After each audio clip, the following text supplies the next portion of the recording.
The Department of Homeland Security calling on firefighters to take on a new role in the war on terror. The idea to be the eyes for the U.S. government when they're inside a home.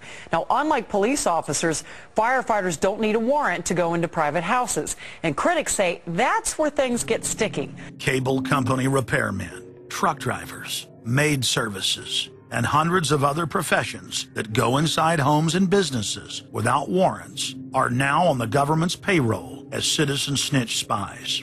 But Big Brother doesn't stop there.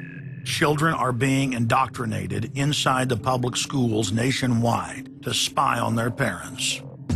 You can give information without having to give your name. You guys can get paid for good tips up to $200. The New York Times praised public school programs in the United States and England that are training children to report their parents for eco-crimes, like taking a hot bath or letting the water run while you brush your teeth. All of that violates their carbon footprint credit allotment.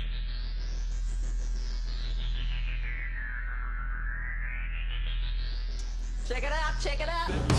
And that's where we come in. We're the carbon cops and we're on the lookout for energy wasters. Our job is to get all Australian households to cut their carbon emissions. So Carbon Cops is a program that looked at energy use in a domestic sense. We went into people's houses and got them to reduce their energy use by 50%. Sadly, the Boy Scouts of America have now contracted with the Department of Homeland Security and are now training more than 20,000 Boy Scouts in anti-terror urban warfare mount training. The federal grants are very specific. The Scouts are trained to carry out seek and destroy missions against disgruntled veterans of the U.S. Armed Forces. Good evening, everyone. Homeland Security is enlisting some unlikely new recruits to fight terrorism and help with other emergencies. The Girl Scouts. Girl Scouts across the country and here in East Tennessee are now taking part. 9-year-old Elise Murphy has already earned a lot of Girl Scout patches. And now, every member of the 3.4 million Girl Scouts of America is now being trained by the Federal Emergency Management Agency to aid and support Homeland Security in disaster and anti-terror operations. One of the things that if you talk to our generals, they are desperate for is a civilian counterpart to our military forces. Everybody somewhere between the ages of 18 and 25 will serve 3 months of basic training and understanding in a kind of civil defense. So is this compulsory then?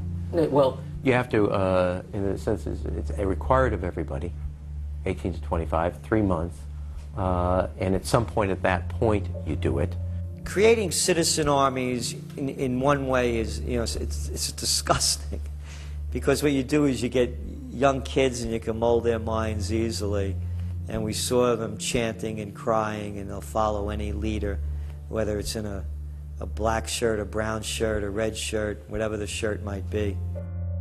Another branch of Homeland Security, the Corporation for National and Community Service, is setting up literally hundreds of other private uniformed youth groups. The White House has introduced legislation to establish forced national service for all Americans between the ages of 16 and 64.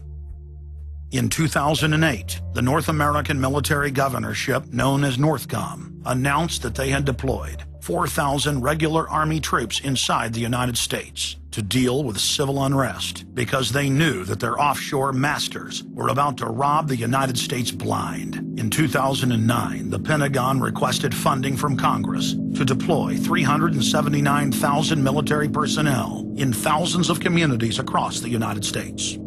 And now, legislation has been introduced in Congress to expand a system of FEMA concentration camps across the United States under the National Emergency Centers Act, H.R. 645. The Republic is hanging by a thread. The last vestiges of our free system of government are being swept away.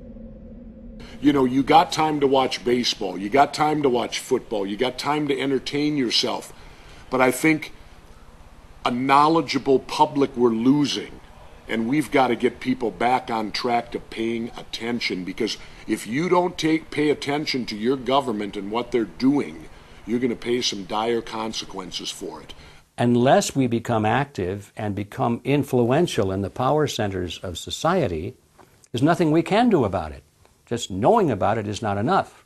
And as long as we are given at election time an option between the Republican candidate or the Democrat candidate, both of whom have been selected by members of the Council on Foreign Relations and both of whom have the same general policies, that's not going to change anything either.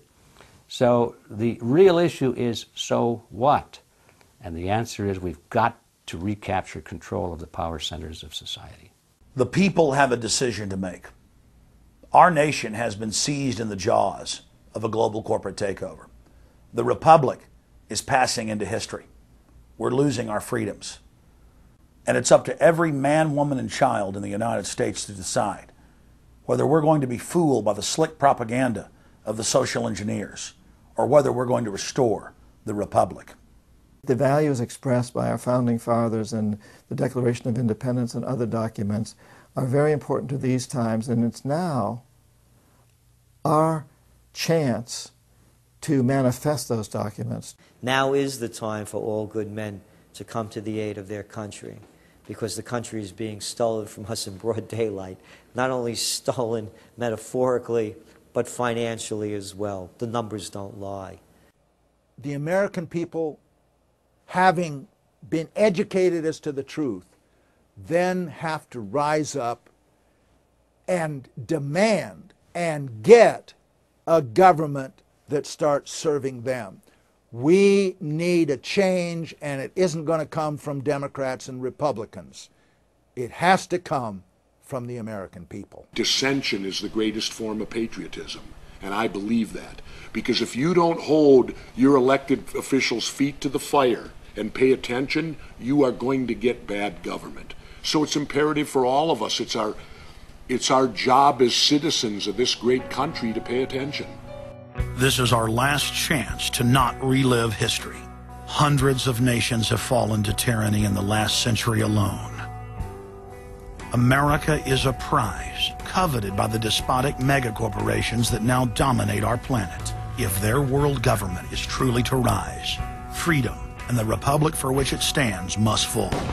Now is the time for all good men and women to come to the aid of their country.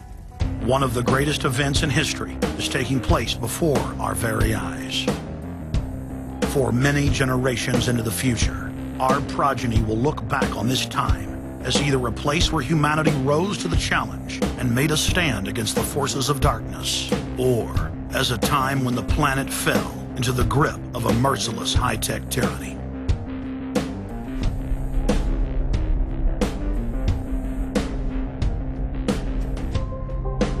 In Part 2 of Fall of the Republic, you will learn the elite's master plan for humanity. But more importantly, you will learn how to stop that plan, reverse the criminal tide, and reignite the flame of liberty on the long march to man's ultimate destiny.